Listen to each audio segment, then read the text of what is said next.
Hey, what is going on, Dr. Dave?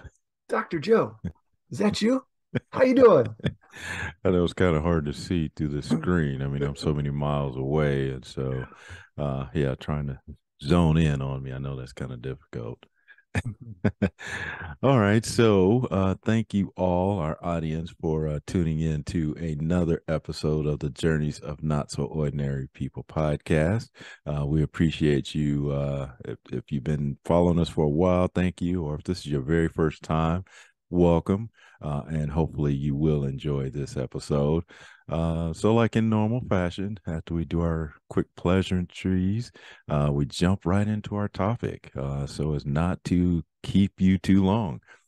So, for today's topic, we are going to discuss culture, more specifically, company culture, right? What does Mm, that look like? What does that mean?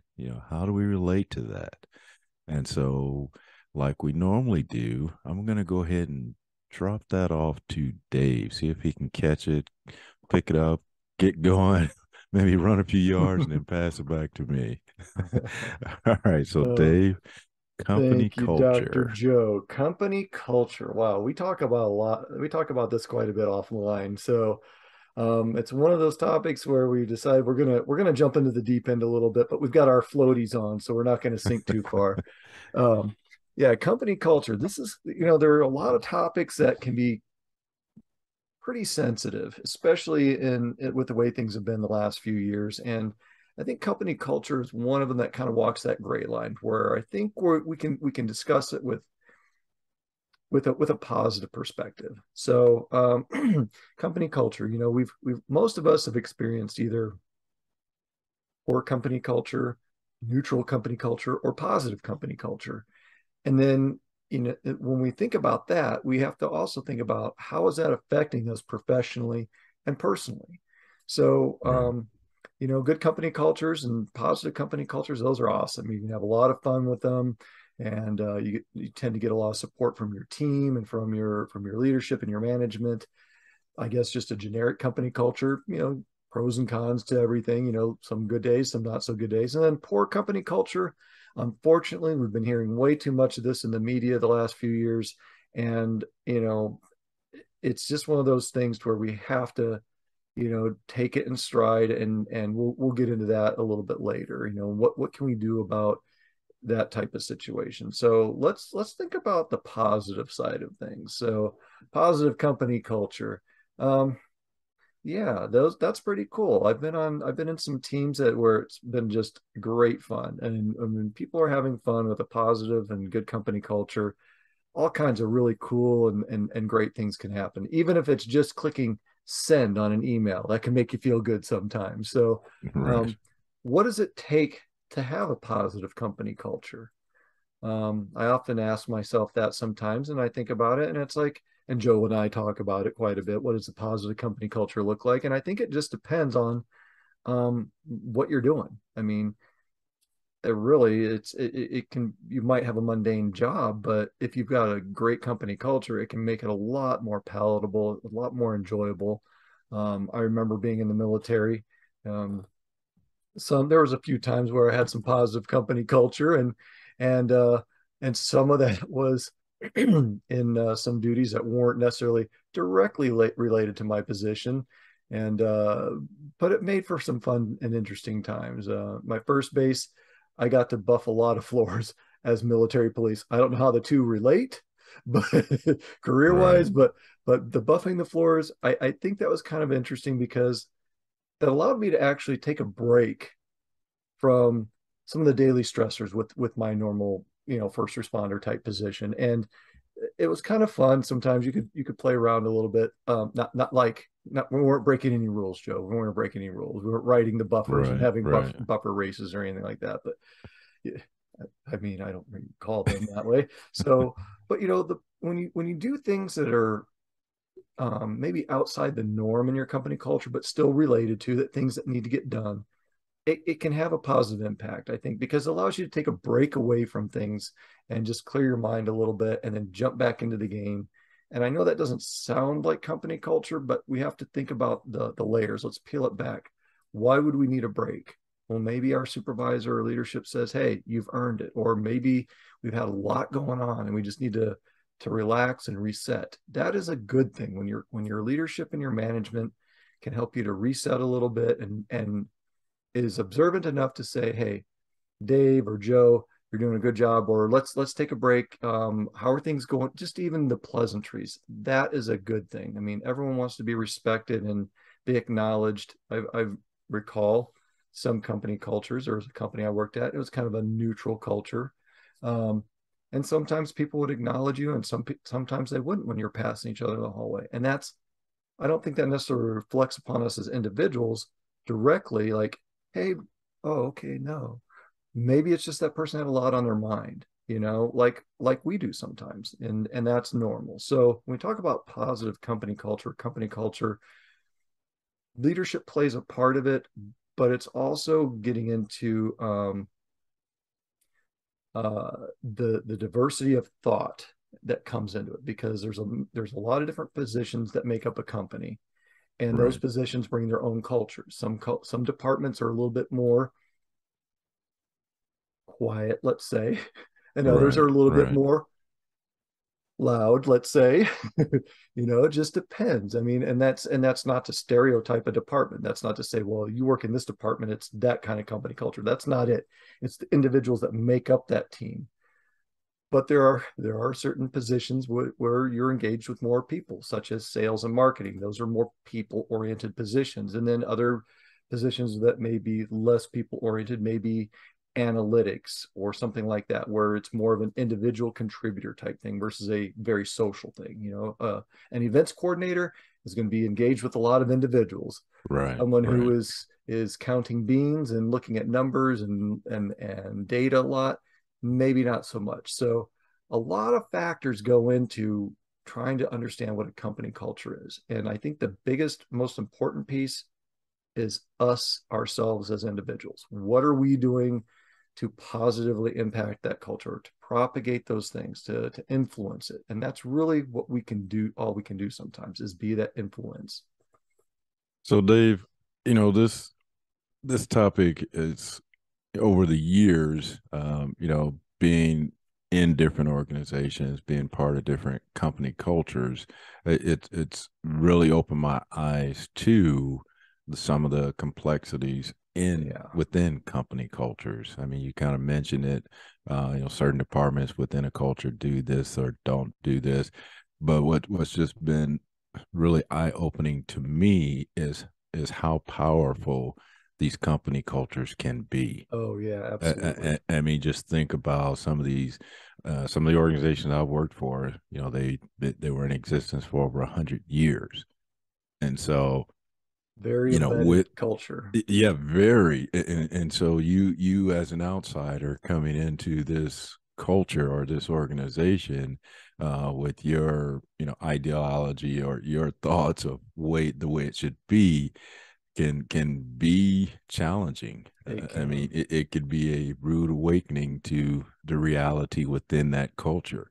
And I've experienced that. I'm sure a lot of people experience that, but that is a challenge when you go into that environment with your mindset of what you think this is going to be, and it doesn't turn out that way.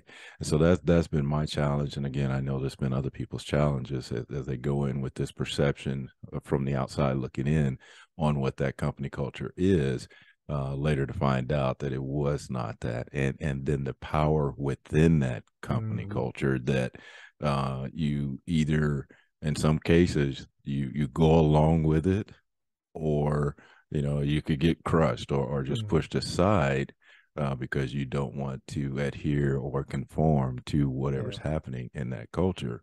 And sometimes it's Or challenging. Yeah, go ahead. yeah, it absolutely is challenging. Or the other option is that you leave that company culture altogether, Yeah. because and I don't know that you touched on it, but when you're looking into a new position, new job, or new company, and you start really looking or researching that organization, make sure you really take a look at their mission, their values, the things that they've done in the past, and where Mm, they're headed, because you are going to be part of that. And is that going to align with where you're trying to go in your own development, your own growth, your own career plan or path? So I think, years ago, I was thought, well, that looks like a good company to work for.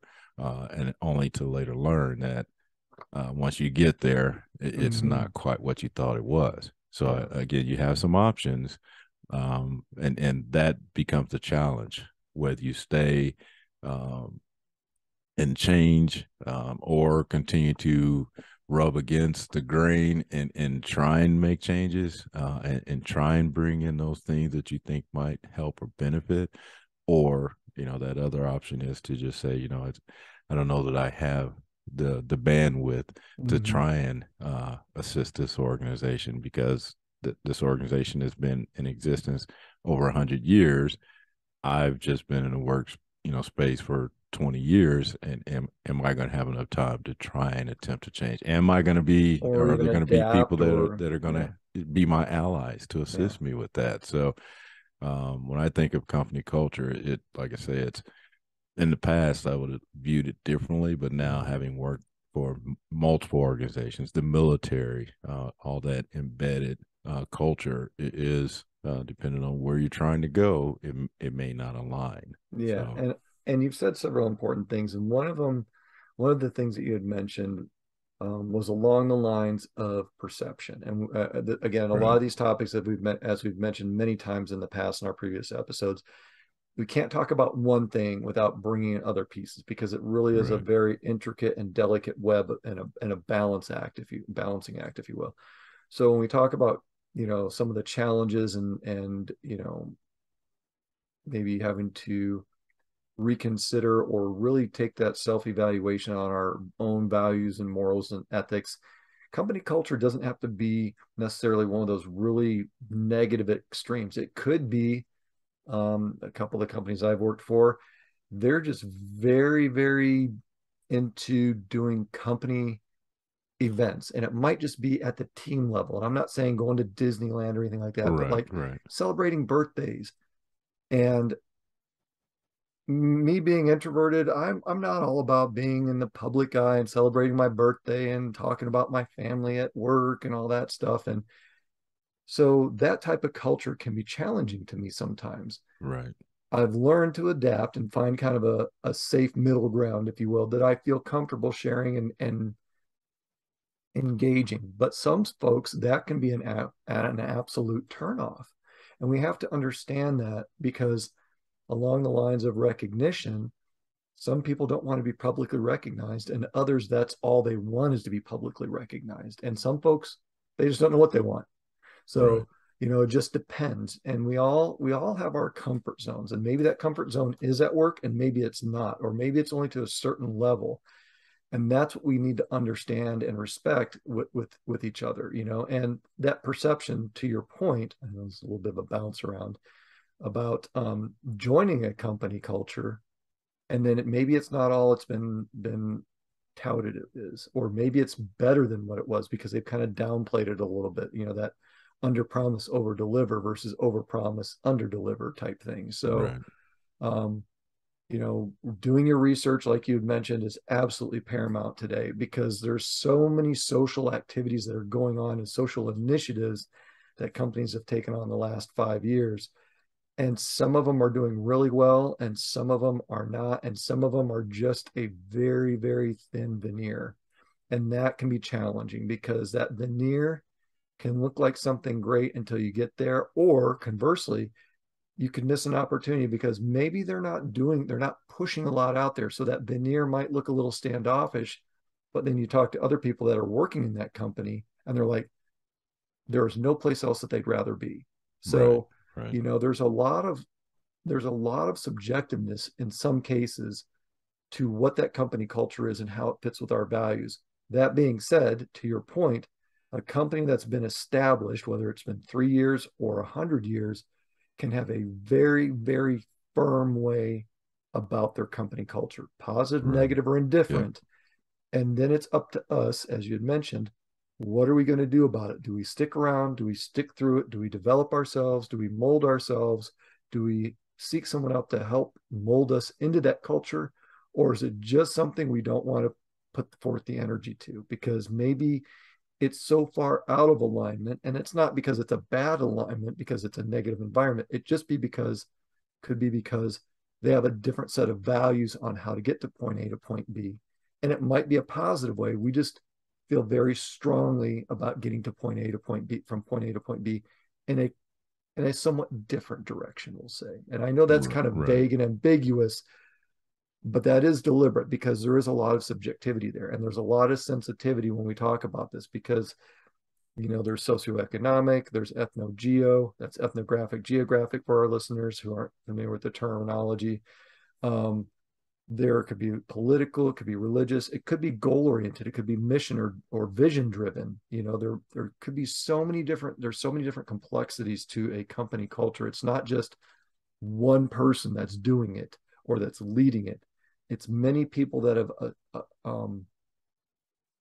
agreed upon or concluded that this is a good way to do something. And maybe they know better, Right. maybe they don't, and maybe it's good and maybe it's not so good. The business is running though, so something's got to be working. It's just whether we want to be part of that community, if you will. I think that's the biggest part. I think we both touched on it, that alignment piece. Does it align with my values, the things that I want to accomplish, the goals I'm trying to achieve? Is this culture part of that? Mm-hmm. Or do you get to a point where you accept it, or maybe you changed? I know this was my experience with, my development when I started to, educate myself and go to school and do different things. I realized that organization I was in, I no longer fit. Mm-hmm. And so, the organization, like you said, it was a good organization from my viewpoint and my perception before I started getting educated. Not that it changed, but I changed, and Mm-hmm. so that for me, I no longer fit in that organization. I wasn't Maybe you so. outgrew it, if you Yeah, will. that's a good way to say it. I did. I think the more knowledge I gained and the more experiences, and it really was me because I wanted to move forward. I wanted to do Mm-hmm. different things, and so that became my decision to move away from that organization. So, you know, And that's a very, very candid perspective, Joe, and I appreciate it because so many people experience that growth and they think maybe it's the company culture, it's their fault, or that's the reason. And fault right, can be positive or negative. Fault being, the positive outcome. I was molded into something I've developed and grown, but maybe that growing has changed my perspective. I've changed my perspective knowingly or unknowingly, and I've grown and developed to a certain level of maturity to where I'm ready for that next phase, right, or you're yeah, ready for that next phase, that next step. And companies that are established, they're not obligated to move with us. They're there to do a certain right, job. right, So right, if we outgrow that company or that culture, that's not a good thing or a bad thing. It's just an is what it is. right, What where the onus is then is it's upon us to decide what are we going to do with that. Are we going to stay there and accept this as our new status quo or the new norm or the new normal for us? Or are we going to push forward down the path of, wow, look what I've learned and look how I've grown through our introspection? And we decide to try something different or continue to progress, but maybe with another opportunity inside or outside of the company. right, right. Yeah, and so for a lot of years that was my challenge, thinking the company should be growing with me, Mm-hmm. or the organization should be growing or presenting those opportunities for me. But like you said, it was that introspective, that me looking at myself and realizing, you know, I can't, it doesn't fit here anymore. Mm-hmm. Like you said, I outgrew this position, and I was ready for that next phase or that next Mm-hmm. thing. So I had to leave that organization. So, but some people struggle with that. Like I said, I did too. I tried to fit in. I tried to, you know, make it fit or make it work, and I actually had assistance with that, people telling me, okay, this is the way it is. and you may not get where you need to go here. Mm-hmm. So it Yeah. may be to your benefit to look outside of this organization. And Mm-hmm. so even internal, if you get Yeah. to a point in whatever part of the organization you are in, the department or group, and you want to, move into another internal or part of the organization because you've outgrown that current position, it could be very similar. That Mm-hmm. now you're going to have to figure out, what that really looks like. Because again, we're just looking from the outside in. Now, again, still doing the research, internal research. I've been Mm-hmm. here, I'm part of this organization, but now I want to move into something else. I still need to take a look at, okay, so does that still align with where I want to go? I'm Right. staying with the organization, but I choose to go down a different path because you said it at the very beginning that some of our internal organizations are stronger than others. So Mm-hmm. some are very loud and proud, where others are kind of sit by the sideline and do what they need to do. Mm-hmm. But I was part of one of those organizations, being in maintenance. Maintainers are notorious for being arrogant and think think the world revolves around them sometimes. And so now to move into another organization that doesn't present that way or present themselves that way, it is a little different.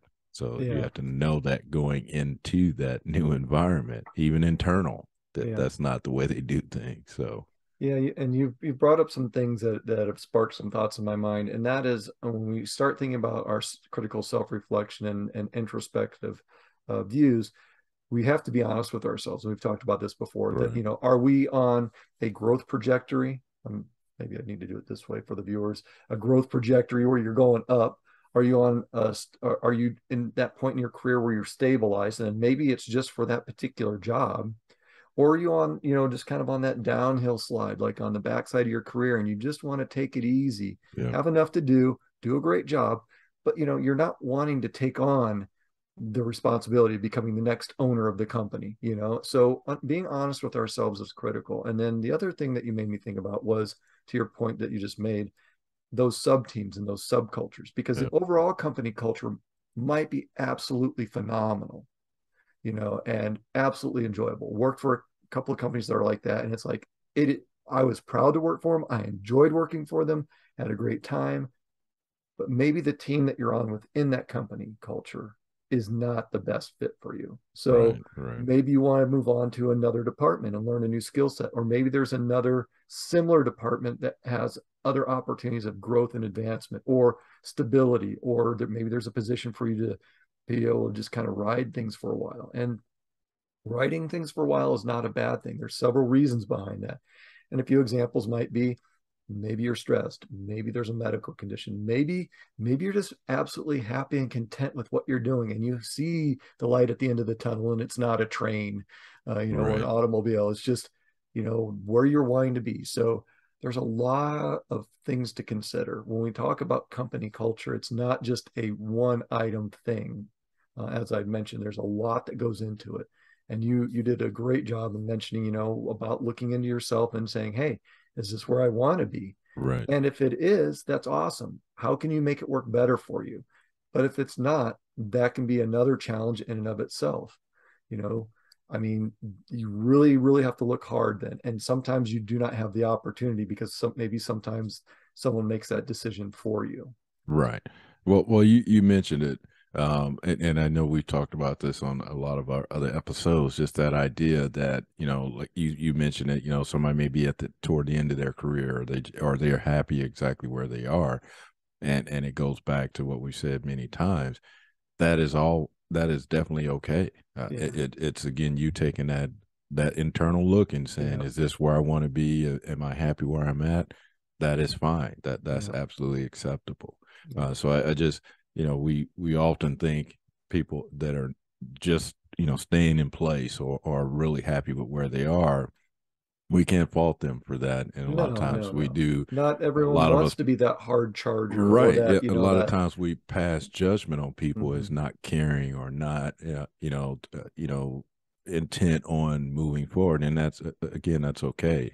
Some of us are built that way, that I'm happy with this. I make a living.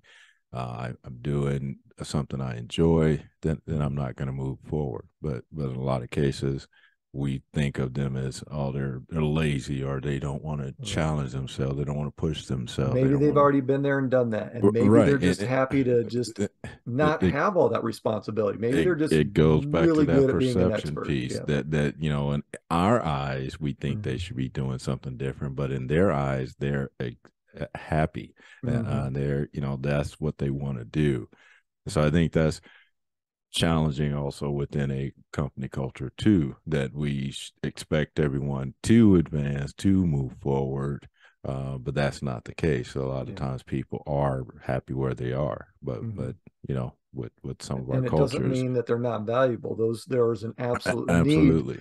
for people with that Absolutely. perspective in their career. I mean, and then conversely, the the hard chargers, there's a need for that. Right. And I guess depending on your perspective, fortunately or unfortunately, there's a need for the people who don't want to necessarily be there, because companies need those type of individuals once in a while to bring in fresh perspectives. So those Right. people Right. are moving out, so we can bring people who do want to be in Right. there, because that's where they're at in their particular time in their career. And as going back to our title, their journey.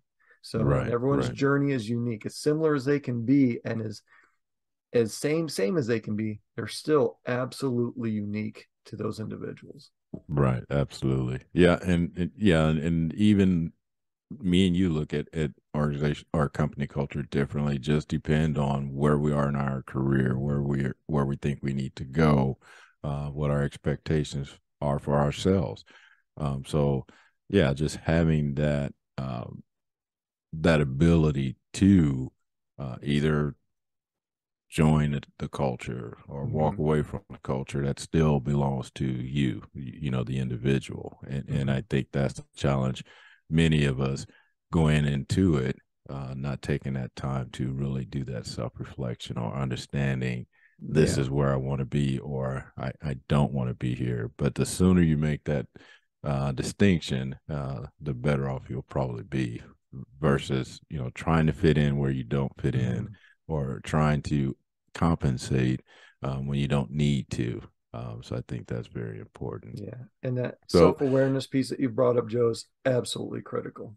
I mean, it's and we probably touch on it just about every episode, Yeah. because I think that's the core of how you move forward. You have to understand where you are, to know what it's going to take to get you to that next level or that next thing. So if you Yeah. don't do that, we've talked about it before. It's like just jumping in a car and driving without a destination. I mean, if you haven't done that, done that research, figure out, your route. You're Mm-hmm. trying to go to Chicago, but you just get in the car and just start driving. You just Mm-hmm. pull out of your driveway and just drive. Hope No you have enough gas. preparation. No, yeah, you don't even have enough gas. You don't make it a block away or 2 blocks away because you Yeah. haven't even considered, I need to put gas in the car. So, Yeah. but I know we're coming up on time. So, Dave, I'll give you an opportunity to give us your final thoughts on Yeah. company culture. Yeah, I think we've had a lot of discussion about the ownership being on the individual. I'd like to flip the coin just a little bit in these closing moments. There's also a very strong responsibility and onus of the company leadership itself to make sure that the company has and is maintaining the culture that they want. Sometimes there can be a big separation between what they believe is occurring and what's actually occurring. So for those of you that are in leadership positions, I'm just going to ask that you stay engaged, and remember that you have staff working for you, and that the staff are individuals just like you're an individual, and maybe not everyone wants to aspire to be what you've become, because maybe that's just not where they are in their journey. So um, that's all I got. Well, thanks for that, Dave. And you absolutely brought up another good point. That's sometimes that separation from our leaders in the organization down to the lowest level of employee. That yeah, sometimes there's that gap of that understanding of where the company is going or the intentions, and then that employee at the lowest level not understanding that. So yeah, as you said, that leader has that responsibility to find out or to make sure that they're, whoever they're responsible for, they understand where that organization stands, where that Yeah. company is trying to go. So I think that's very important. All right. Well, thanks for that. And thank you all for tuning in. Thank you to those who've been following us and watching and listening to us on this podcast. And also thank you for those who just tuned in for the first time. But if you're getting something out of this, please share it with other people. We want to continue to do this. We want to continue to get on here and just provide whatever information, whatever knowledge we can help others with, so that they don't have to take that long scenic route like me and Dave have. Yeah. And with that, we just want to thank you for tuning in to this episode of the Journeys of Not So Ordinary People podcast. And we just want you to continue being your not so ordinary you.